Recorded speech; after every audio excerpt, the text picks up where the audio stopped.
اسلامی تعلیمات۔ اسلام کی تعلیمات پر عمل کرنے سے انسان کی اپنی بھلائی ہے۔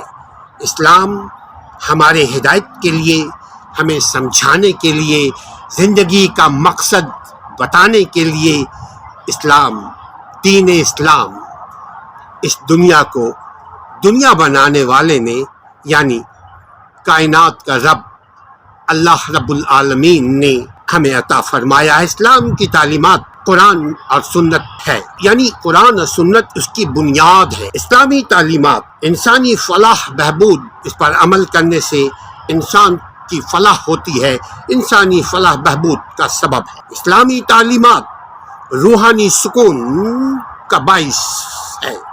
اسلامی تعلیمات سے روحانی سکون ملتا ہے۔ اسلامی تعلیمات سے انسان اپنی اخلاق کو سمجھتا ہے کہ میرا اخلاق میاں میٹھو والا اخلاق ہے، یا میرا اخلاق میری ہی زبانی بیان کرنے کا نام ہے، یا وہ اخلاق قرآن اور سنت کی روشنی میں رب کی رضا کی خاطر میرا اخلاق، میرا رویہ، میرا برتاؤ، میرا ایٹیچیوڈ، میرا بیہیویئر ہے۔ اسلامی تعلیمات زندگی کے ہر شعبے میں ہماری رہنمائی کرتا ہے۔ اسلامی تعلیمات سے زندگی میں امن، اسلامی تعلیمات سے بعد میں امن ملتا ہے۔ بعد میں کا مطلب مرنے کے بعد، مگر دنیا میں پتہ لگ جانا چاہیے کہ اسلامی تعلیمات میرے عمل میں ہے یا نہیں۔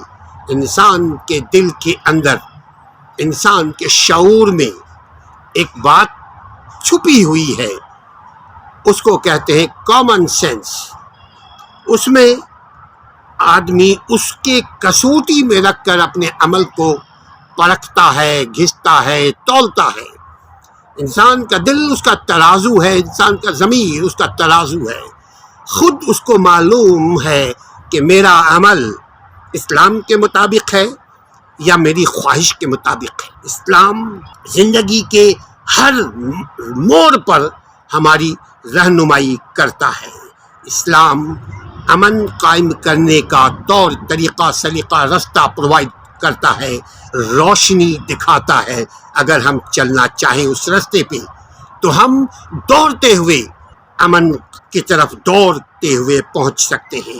امن دو قسم کا، اندر کی امن یعنی دل سکون، دل کا سکون، روح کی چین، آنکھوں کا سکون، آنکھوں کی چین، یہ ہمیں امن سے میسر ہوگی، اور امن رضا الہی سے ملتی۔ عدل اپنے ساتھ کیجیے، انصاف اپنے ساتھ، عدل انصاف اگر کریں گے امن بھی ملے گا، عزت بھی ملے گی، فلاح بھی پائیں گے، روحانی سکون بھی ملے گا، دل کو چین بھی ملے گا۔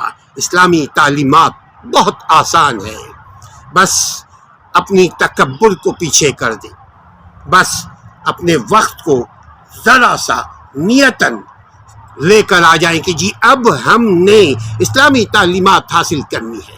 یقین کیجئے اسلامی تعلیمات، اسلام کا نالج بہت ایزی ہے۔